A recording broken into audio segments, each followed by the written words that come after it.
नजर पड़ी जब नजर पड़ी एक जगह तो उसको सोचे कि खोजे कहीं से, तो निकल गया। हमारा मिस हो गया ना। थोड़ा सा इसको सारांश कर लिया जाए, ताकि इस पे डिटेलिंग क्लास लेंगे। कुंडली में 12 भाव होते हैं, जिसका नामकरण आप लोग देखे होंगे। प्रथम भाव, द्वितीय भाव, तृतीय भाव, चतुर्थ भाव पर, इस तरह से 12 भाव होते हैं। एक्यूप्रेशर में 12 मेरिडियन होते हैं। मुख्य जो मेरिडियन है वो 12 मेरिडियन होते हैं। साल के 12 महीने होते हैं। अब ये 12 राशियां, 12 भाव, 12 एक्यूप्रेशर मेरिडियन, 12 साल में एक कुंभ, महाकुंभ लगता है। 12 साल जब बीतता है, यानी बृहस्पति जहाँ से चल के 12 साल में, जहाँ से चले थे फिर उस राशि में जाके स्थित होते हैं, तो वो बनता है 12 साल में एक महाकुंभ लगता है। तो जिस राशि में एक एक साल रहते हैं, हर एक भाव में देवगुरु बृहस्पति एक एक साल रहते हैं, और शनि महाराज ढाई ढाई साल रहते हैं। शनि महाराज 2.5 साल रहते हैं, और ये आपके गुरु महाराज जो होते हैं वो एक एक साल रहते हैं। तो 12 साल में एक कुंडली का 12 भाव का चक्कर लगाते हैं।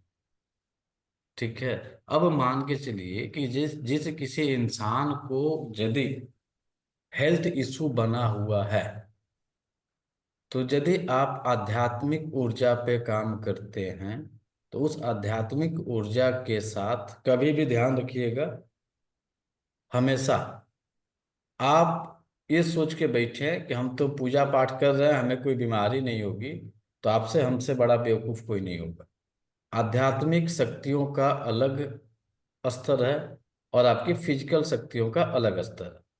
वो आपके प्रारब्ध, आपके कर्मा के ऊपर डिपेंड करता है। बाकी आपको जो फिजिकल बॉडी में यदि समस्या आ रही है, तो आध्यात्मिक के साथ यदि आप फिजिकल वर्क करते हैं, तब जाके रिजल्ट आपको बहुत अच्छे से मिल जाते हैं। आप देखते होंगे कि बहुत सारे, हम हो आप या कोई हो, कुछ बीमारियां लाख दवा करने के बावजूद भी वो ठीक नहीं होती है। कुछ ऐसे सिचुएशन बनते हैं कि आप एड़ी चोटी लगा लीजिएगा, उसका डायग्नोसिस नहीं बन पाता है कि हुआ क्या है। और आपको ये समझ में आता है कि इसको ये समस्या चल रही है, तो ये ऑर्गन गड़बड़ है, लेकिन उस ऑर्गन में हुआ क्या है ये समझ में नहीं आती। तो यदि हमें अपने आध्यात्मिक स्तर को ऊपर उठा लिया जाए, यानी इनकी जो भी आप देवी देवता को मानते हैं, गुरु को मानते हैं, जो भी आप जिस भी आपकी पद्धति है उसको यदि मानते हैं, और उसमें यदि आप जाके उस एनर्जी के साथ इनकी एनर्जी, जो आपकी फिजिकल बॉडी में समस्या हुई है, उस फिजिकल बॉडी के साथ किसी न किसी देवी, किसी न किसी देवता, किसी न किसी ज्योतिर्लिंग, किसी न किसी सिद्धपीठ से वो संबंधित होता है। अब आपको क्या करना है, यदि आप, हम हो कोई भी हो, यदि हमें बीमारी बहुत ज़्यादा पकड़ के बैठ गई है, तो हमारे पास दो रास्ते हैं। पहला रास्ता क्या है, फिजिकल बॉडी के लिए डॉक्टर का ट्रीटमेंट लेंगे। और मेटाफिजिकल बॉडी के लिए हम इन जो भी आपकी ऊर्जा का केंद्र बिंदु होते हैं, जितने ज्योतिर्लिंग है, 12 जो ज्योतिर्लिंग है, यह सब ऊर्जा के केंद्र बिंदु हैं। इन ऊर्जा के केंद्र बिंदु पे जाके हमें अपना आध्यात्मिक उत्थान यदि कर लेते हैं, पूजा पाठ, जप तप ध्यान साधना से, तो उसका हमारा मेटाफिजिकल रूप से ग्रोथ होगा। और फिजिकल रूप के लिए डॉक्टर जब ट्रीटमेंट करेंगे, तो जो रिजल्ट आपको महीनों में मिलता है, वह रिजल्ट आपको हफ्तों में मिलना शुरू हो जाएगा। लेकिन हम मनुष्य इतने लालची हैं, सीधे कहता है अरे हम तो रुद्राभिषेक करा लिए हैं, कुछ नहीं होता। अब आप देखिए कि एक एक ऑर्गन कहाँ कहाँ से कैसे कैसे कनेक्ट पड़ा हुआ है। अब एक दिन का रुद्राभिषेक आपको रिजल्ट दे देगा, आप कितने पाप कर्म, आपका प्रारब्ध क्या रहा है, ये सारी चीजें जब तक संतुलित नहीं होंगी, हमें रिजल्ट मिलेगा नहीं मिल सकता। उसी तरीके से जब 12 ऑर्गन में, मान के चलिए किसी को जो है फेफड़े से जनित समस्या आ रही है, अब फेफड़े में क्या क्या होगा, अस्थमा होगा। आज के समय में एक बहुत बड़ी समस्या डेवलप करी है, लंग फाइब्रोसिस। लंग्स के अंदर गांठें बन रही हैं, लंग्स की साइज में सिकनेस आ रहा है, छोटी हो रही है, लंग्स सिकुड़ रहा है, कफ बन रहा है, खांसी हो रही है। तो यदि आपको ये लंबे समय तक आपको पकड़ा हुआ है, तो आपका एक ट्रीटमेंट है, आप अपने डॉक्टर के पास लंग्स का ट्रीटमेंट करते रहिए।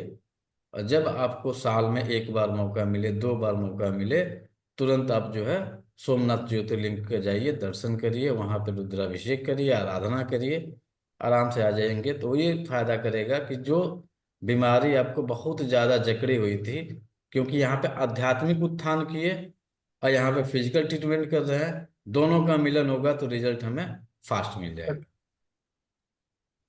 हो सकता है कैलाश सर। हो सकता है सर। और जब जब आपका लंग्स एक फिजिकल बॉडी में, यदि आप अस्थमा के पेशेंट हैं तो तुरंत आप कनेक्ट कर दीजिए ये मानसिक रोगी है। बहुत ज्यादा खांसी हो रहा है तो यह मानसिक रोगी है। अब मानसिक रोगी को मानसिक रोगी कहिएगा तो क्या होगा? हाँ, दौड़ाएगा और क्या क्या होगा सर? करेगा? चले के दौड़ाएगा और क्या करेगा? वो तुरंत जो है ना एक्शन ऐसा बनेगा कि सबसे बड़े दुश्मन आप ही बन गए,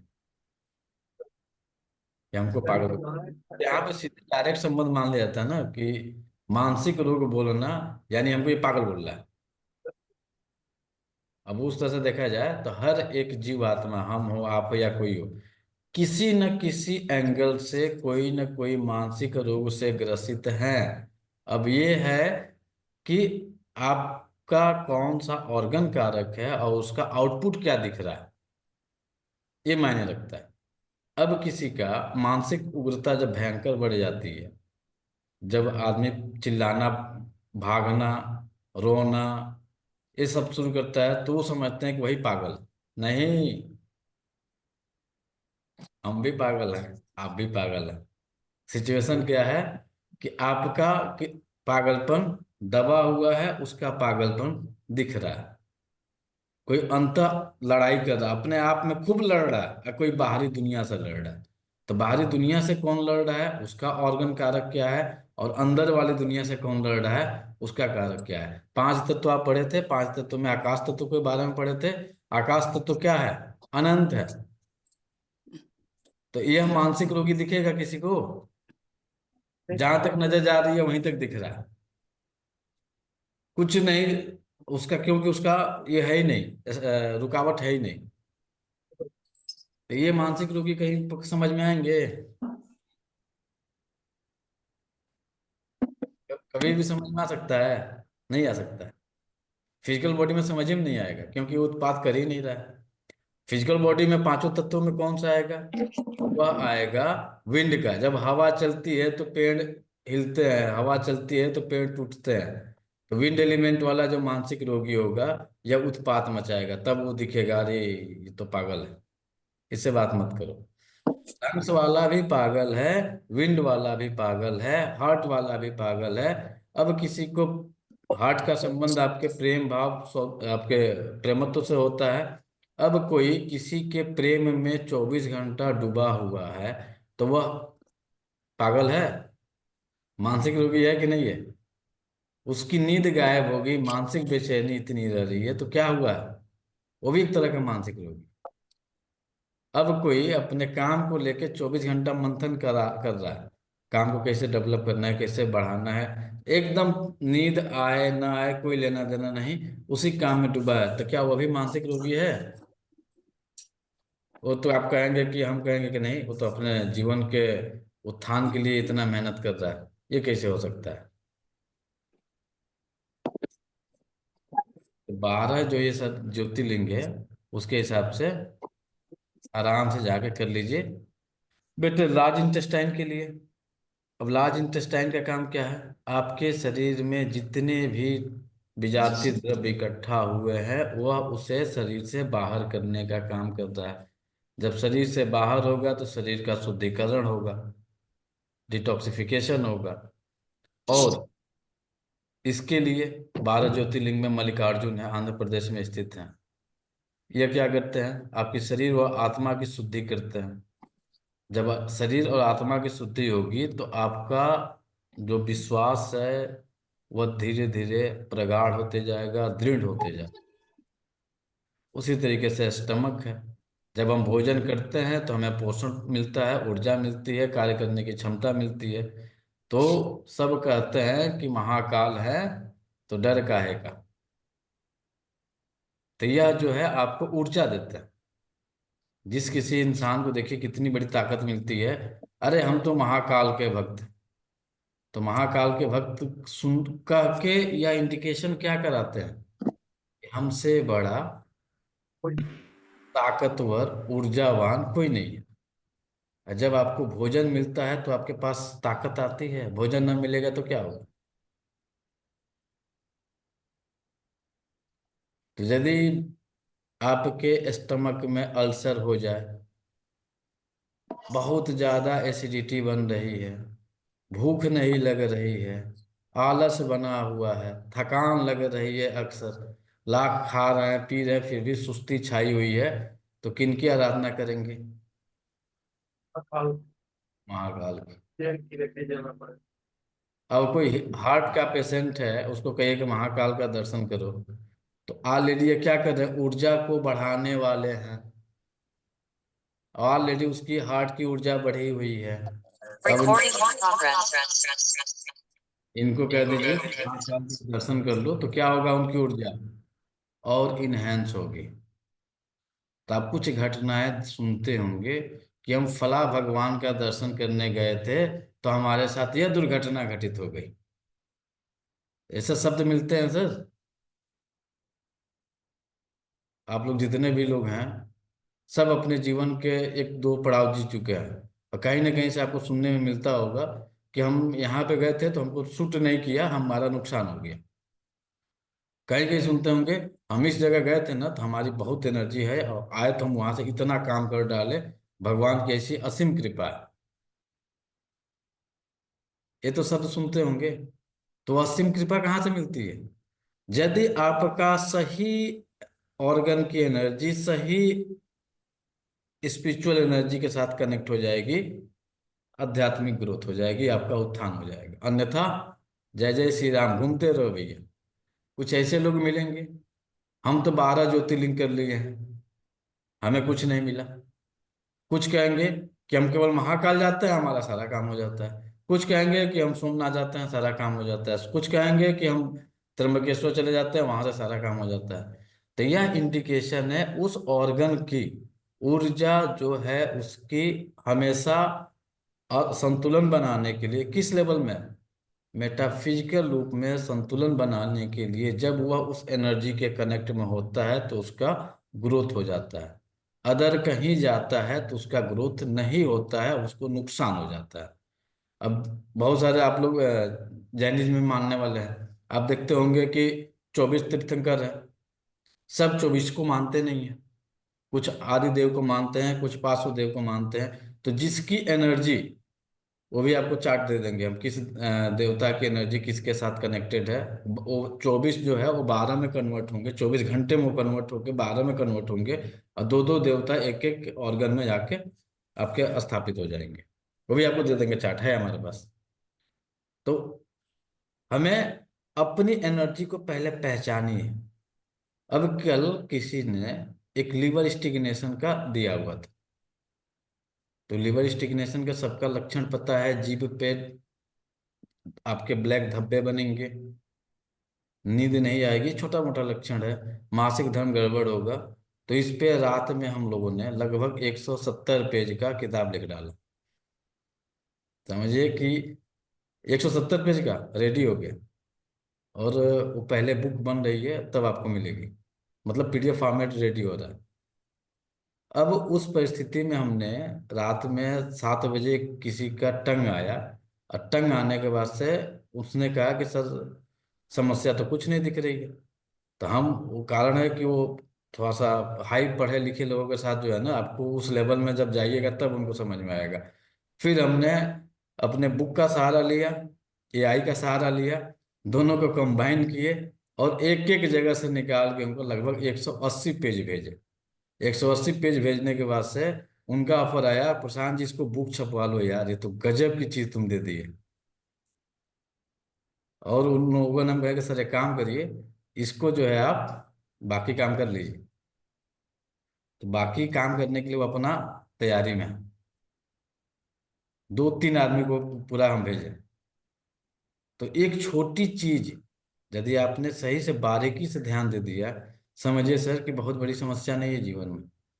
हम आप अभी जब ये ऑर्गन क्लॉक खत्म करेंगे ना, तो उस ऑर्गन क्लॉक के साथ आपके डेट ऑफ बर्थ और डेट ऑफ टाइम से जोड़ेंगे कि आप कितने बजे जन्म लिए थे, तो किस एनर्जी के साथ जन्म लिए थे। वह एनर्जी, वह ऑर्गन आपके उस एनर्जी के साथ कनेक्टेड है।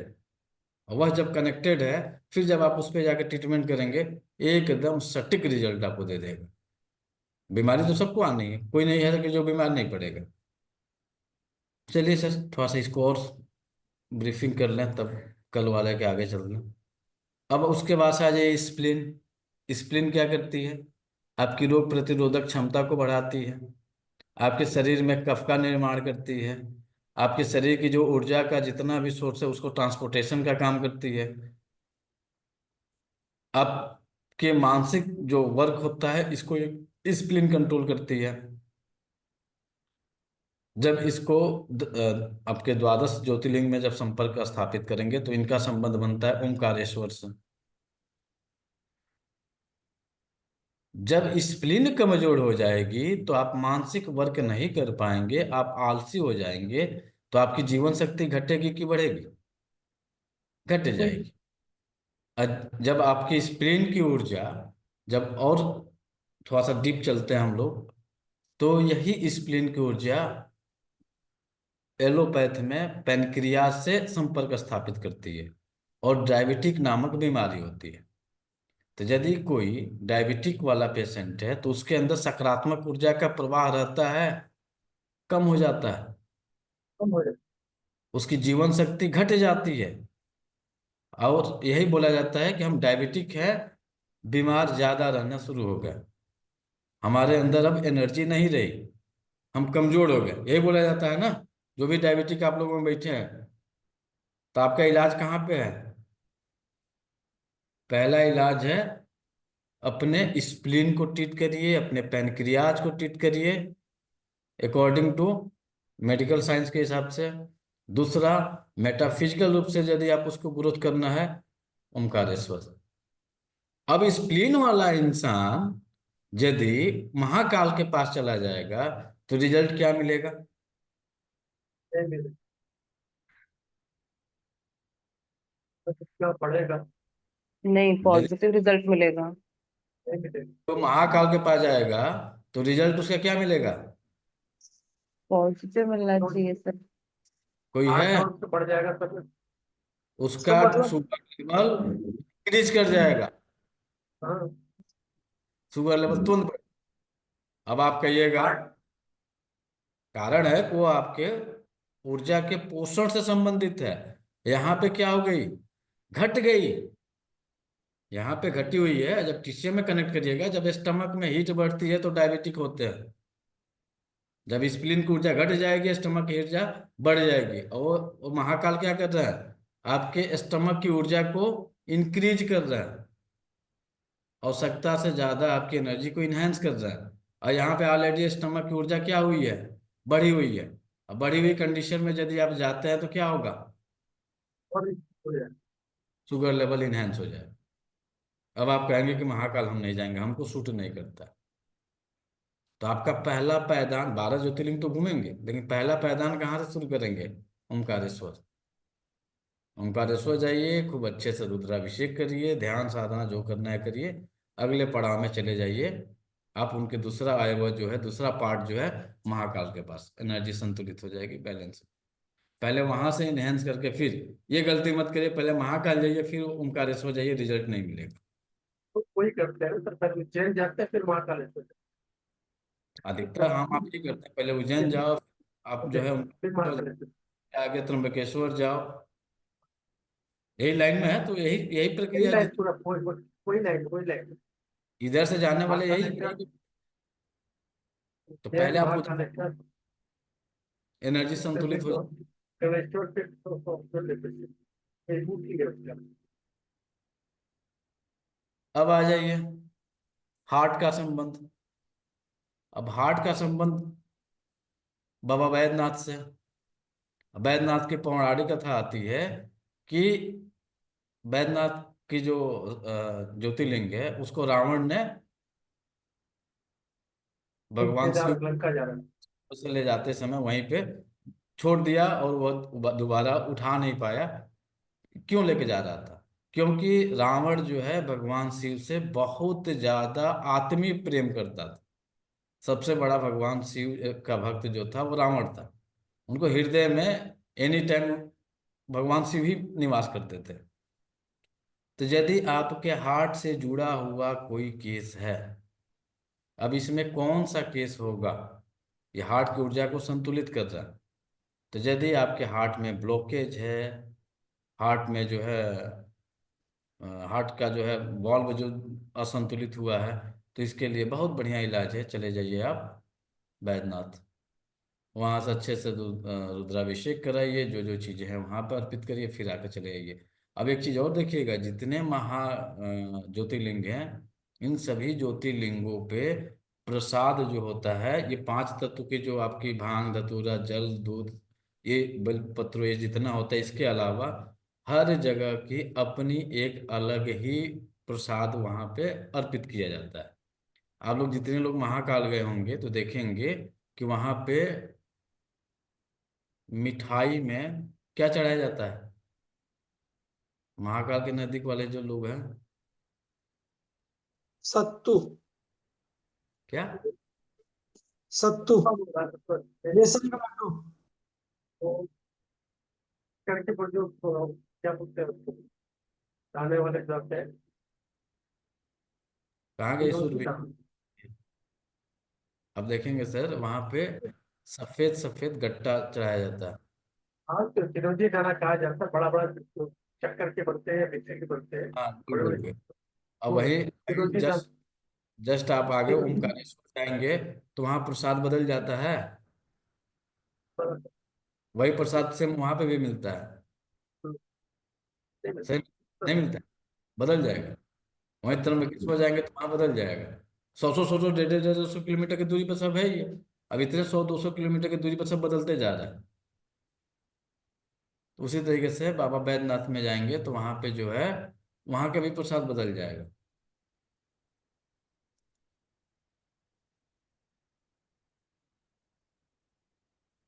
अगला आ जाइए स्मॉल इंटेस्टाइन। यह क्या करता है? सही गलत का डिसीजन दिलवाता है। जो हम भोजन ग्रहण करते हैं वो आपके स्मॉल इंटेस्टाइन में जाता है, वहां से सब जो है अलग अलग उसका अवशोषण करके डिवाइड करके लार्ज इंटेस्टाइन में भेजने की प्रक्रिया शुरू होती है। यहाँ पे जब आपका स्मॉल इंटेस्टाइन संतुलित रहेगा तो आपका सही गलत करने का, सही गलत का पता लगाने का यह परिस्थिति आपके पास रहेगी। जब आप किसी भी वस्तु का डुप्लीकेट ओरिजिनल का पता कर लेते हैं तो आपके आत्मबल में वृद्धि हो जाती है।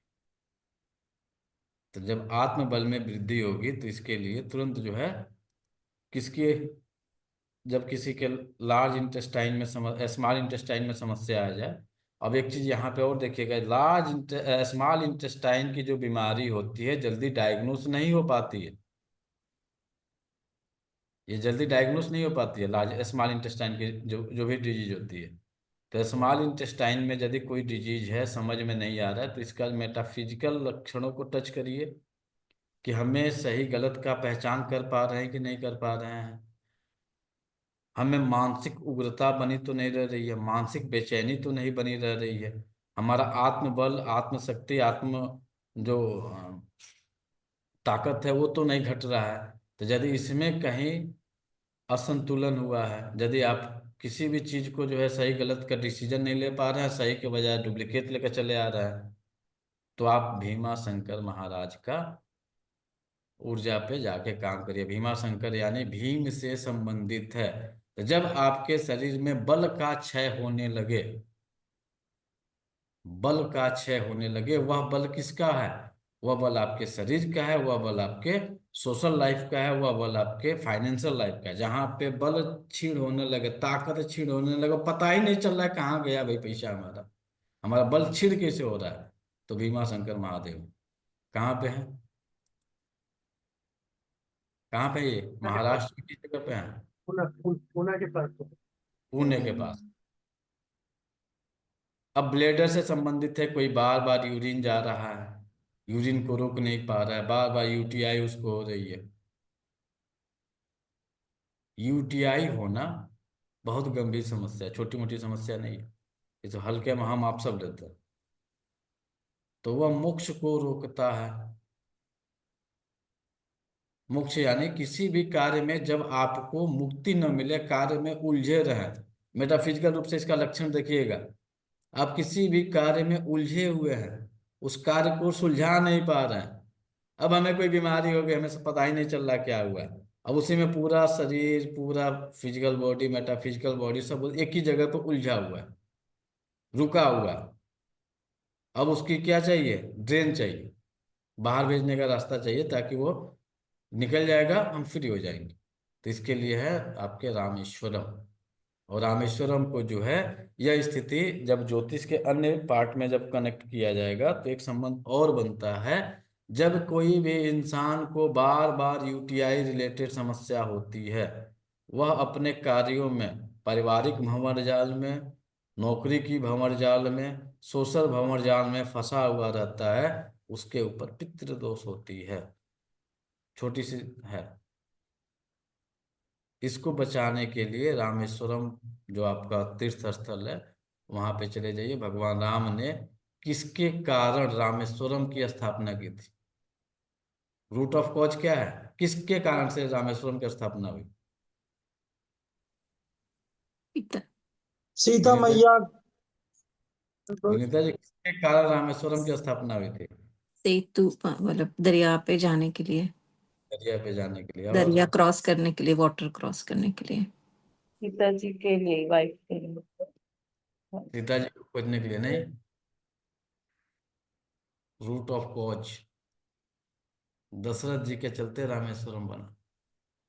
न दशरथ जी श्राप देते, न उनकी मैया कैकेयी, राम सीता जी की कैकेयी माता न इनको जिद की रहती, न ये जंगल जाते, न इनको जो है समुद्र पार करना पड़ता। किससे संबंधित बन रहा है?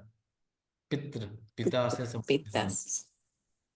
सीता मैया तो बहाना है, क्योंकि भगवान कारक है। श्री राम जो है ना वहां लीला कर रहे हैं, क्योंकि रावण ने कोई गलती ही नहीं किया था कि भगवान श्री राम उसको मार सकते थे। इसलिए वह पिता से संबंधित है। यदि आपके पितृ दोष से पीड़ित हो गए, इस भंवर जाल में फंस गए हैं, कुछ नहीं समझ में आ रहा है, ना आपका परिवार की भंवर जाल फंसी हुई है, सामाजिक फंसा हुआ है, व्यापारिक फंसा हुआ है, अब चाहते हैं कि अब इन सब से हमको मुक्ति मिल जाए, अब यहाँ से निपटारा हो जाए, रामेश्वरम का दर्शन करें। और जो रामेश्वरम का दर्शन करेंगे, वह जल तत्व से संबंधित है। भगवान रामेश्वरम कहाँ पे है? जल में है। समुद्र की लहर आती है, फिर उसके बाद से जाती है उनको टच करके। यही ना है शायद, हम तो गए नहीं है। तो जब आपका जल तत्व यानी किडनी और ब्लेडर दोनों, स्पेशली ब्लेडर के लिए है, लेकिन किडनी भी वहां पे कारक बनेगी। जब आपको किडनी से जुड़ा हुआ रोग हो जाए, तो तुरंत आप चले जाइए रामेश्वरम या फिर दक्षिण दिशा में।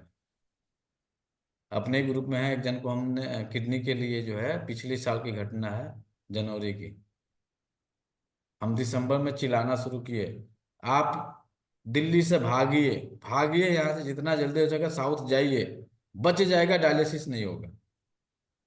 नहीं मानी, डायलिसिस हो गया। लगभग 8-10 महीना बाद ये लोग साउथ गए। जो डायलिसिस की टाइमिंग जो यहाँ दिल्ली में चल रही थी, थोड़ा सा विनीता मैडम बताएंगी? नमस्कार जी, बिल्कुल बताऊंगी। इसे जब हम पित्त। यहाँ पर आए दिल्ली में, वहां पे 3 से 4 लीटर पानी शरीर से बाहर निकाला जाता था। यहाँ आने के बाद 1.5, 1.5 से 2, 2 से 1.5, बस यही चल रहा है। और अब स्वास्थ्य जो है पहले जैसा पूरा नॉर्मल हो गया है। पुराने कपड़े जो नहीं आते थे वो वापस आने शुरू हो गए हैं। तो इससे बढ़िया और क्या बात है। सच में आपकी बात हमने दिसंबर में नहीं मानी। इनको हम दिसंबर में क्या है, स्वेलिंग आ रही है, सांस फूलना, हम कहे कि जितना जल्दी हो सके भागिए बेंगलोर, जिधर साउथ में भागिए, यहाँ से दिल्ली छोड़िए। ये लोग नहीं माने। यदि ये लोग चले गए रहते हैं तो आज डायलिसिस नहीं होता। सही बात। नहीं होता डायलिसिस, नेचर उनका ट्रीटमेंट कर देता। अब एक बार आप बैठी हैं वहां पे, चले जाइए रामेश्वरम। और बढ़िया से एनर्जी इन्हेंस हो जाएगी, स्पिरिचुअल ग्रोथ और बढ़िया बढ़ जाएगा। बाकी ट्रीटमेंट आपका चल ही रहा है। कभी भी हमेशा ध्यान दीजिएगा, स्पिरिचुअल के साथ फिजिकल ट्रीटमेंट जरूरी होता है। वो आपके ऊपर डिपेंड करता है कि हम उस फिजिकल ट्रीटमेंट में किस पैथी का यूज करें। मन करे तो एक्यूप्रेशर करिए, मन करे तो एलोपैथ करिए, होम्योपैथ करिए, आयुर्वेदा करिए, यूनानी करिए, सिद्धा करिए, तिब्बती करिए, जो करना है करिए, लेकिन उसके साथ करेंगे तभी फायदा होगा, ऐसे फायदा नहीं होगा। नहीं। अब ये कभी जीवन में नहीं कहेंगे कि नहीं जाएंगे। दूसरा, नागेश्वर महाराज, आप लोगों में कोई है गुजरात से इस मैं जगह गया के? हूँ सर नागेश्वर महाराज। मैं नागेश्वर महाराज नागेश्वर महाराज मैं जा चुका हूँ। राजकोट, राजकोट में है। राजकोट में द्वारका के पास में पड़ता है।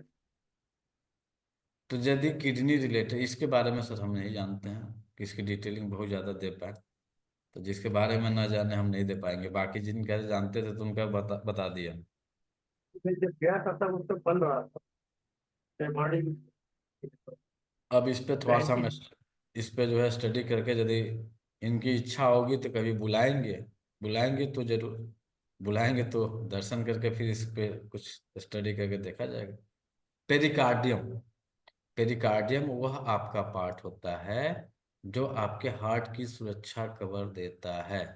जब आपके जीवन में कहीं से असुरक्षा की भावना डेवलप कर जाए कि मेरी कोई रक्षा करने वाला नहीं है, तुरंत भागिए काशी विश्वनाथ।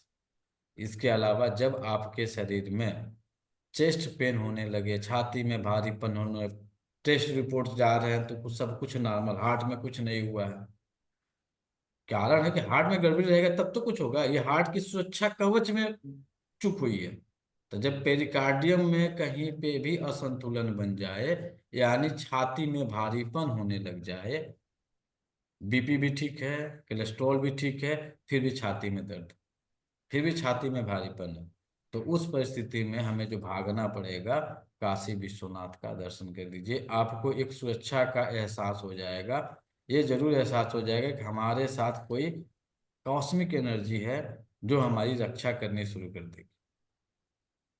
इसके अलावा काशी विश्वनाथ को जो है ये भी माना जाता है कि जब आपके साथ कहीं पे भी लगातार अनहोनी होने लगे, जब आप असुरक्षा की भावना महसूस करने लगे, तो आपके रक्षक बन जाते हैं काशी विश्वनाथ।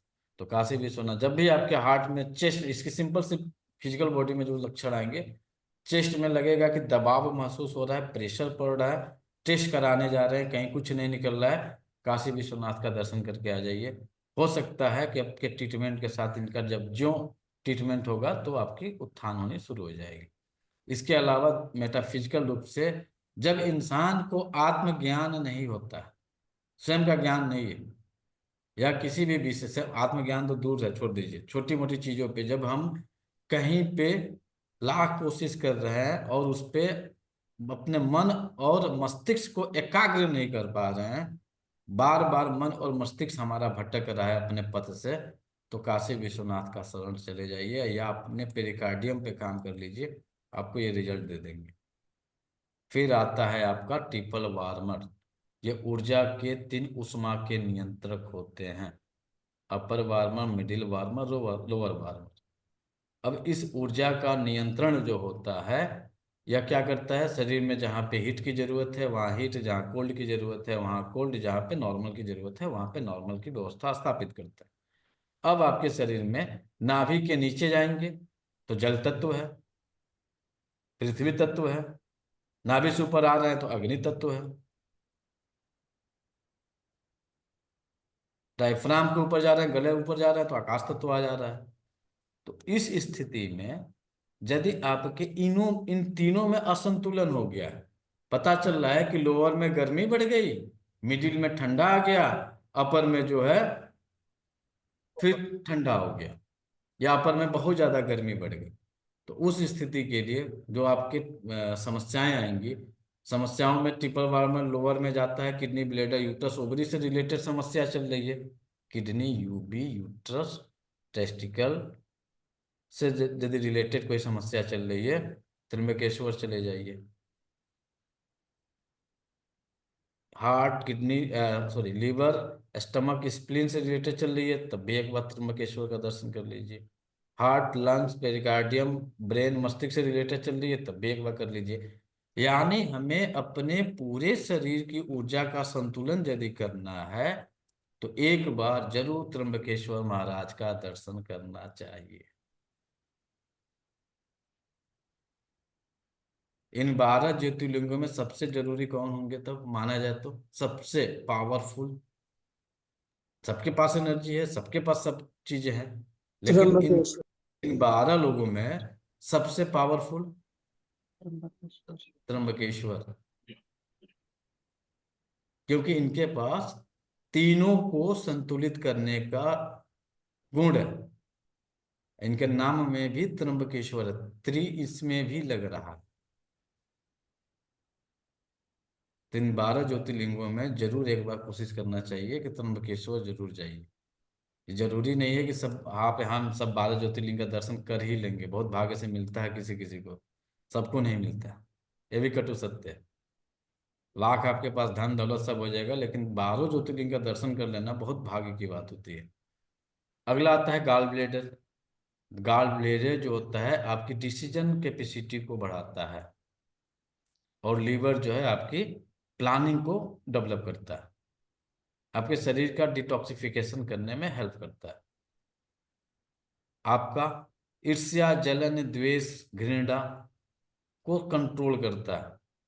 क्रोध, ईर्ष्या, जलन, द्वेष, इसको कंट्रोल जो है लीवर और गॉल ब्लैडर मिलके करता है। तो यदि आपके पास बहुत ज्यादा आप ईर्ष्यालु बन गए, बहुत ज्यादा जो है जलनशील बन गया, दूसरी भाषा में बोले कि यदि आपके शरीर में कहीं पे स्टोन नामक बीमारी डेवलप कर रही है। स्टोन बनता क्यों है? तो स्टोन बनने का कारण होता है कोल्ड की अधिकता। जब कोल्ड की अधिकता होगी तो बर्फ में तब्दील होगी, बर्फ में तब्दील होगी तो पत्थर में तब्दील होगी। और केदारनाथ कहाँ पे विराजमान है? केदारनाथ विराजमान कहाँ पे है? बर्फ में। बर्फ में ही तो है। अच्छी अच्छी तरीके से यदि आपको एक ट्रीटमेंट के व्यू से देखेंगे तो यदि आपके शरीर में कहीं पे भी कहीं कोई पत्थर बन जाए, और पत्थर किस किस रूप में होगा? तो गॉलब्लैडर स्टोन के रूप में होगा, किडनी स्टोन के रूप में होगा, आपके शरीर में जो नोट्स बनते हैं, गांठें बनती हैं, गांठें अभी तो हार्ड हो जाती हैं, पत्थर के रूप ले लेती हैं, तो आप उसकी सर्जरी करा के बाहर निकलवाते हैं उन गांठों को, भाई कैंसर हो जाएगा निकलवा लो। तो यदि इस टाइप का कोई भी रोग हो रहा है आपके शरीर में, गांठ, guilty, note, fibroid, carcinoma, myoma, stone, इस तरह के कुछ भी डेवलप हो रहा है, तो आपको जरूर एक बार केदारनाथ का दर्शन करना चाहिए।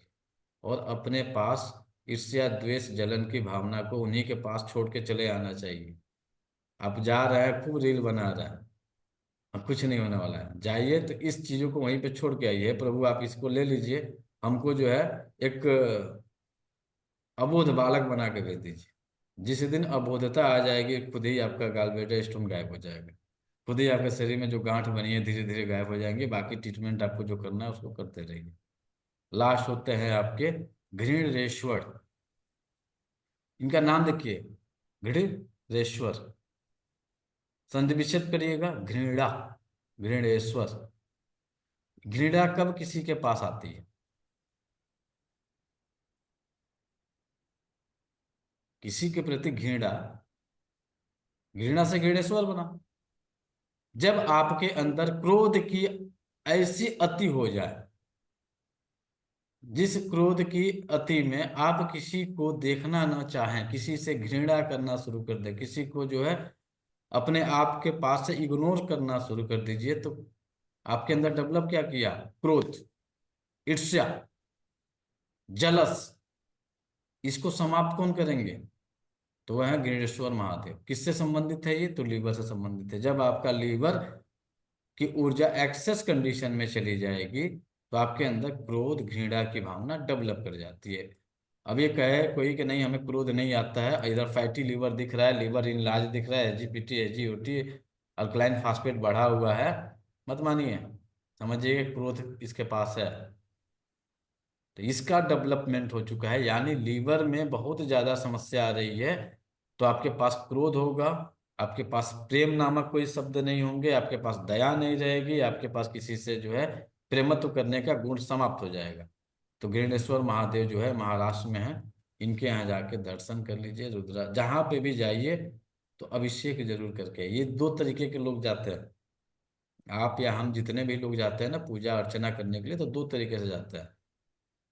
दर्शन कर लिए, हो गया, चलिए इनके शरण में आ गए तो नहीं, उससे नहीं होगा। जब आप उनकी सेवा करेंगे तो वो आपकी सेवा करेंगे। भले साल में एक बार जाइए, व्यवस्थित होके जाइए, और रुद्राभिषेक करके ही आइए। जाके गोद लाके चल रहा ना, ये नहीं है, रुद्राभिषेक करके और फिर अपनी एनर्जी को चेक करेंगे, तो मल्टीपल रूप से जो है ये ग्रोथ पाया जाएगा। कहीं कंफ्यूजन सर?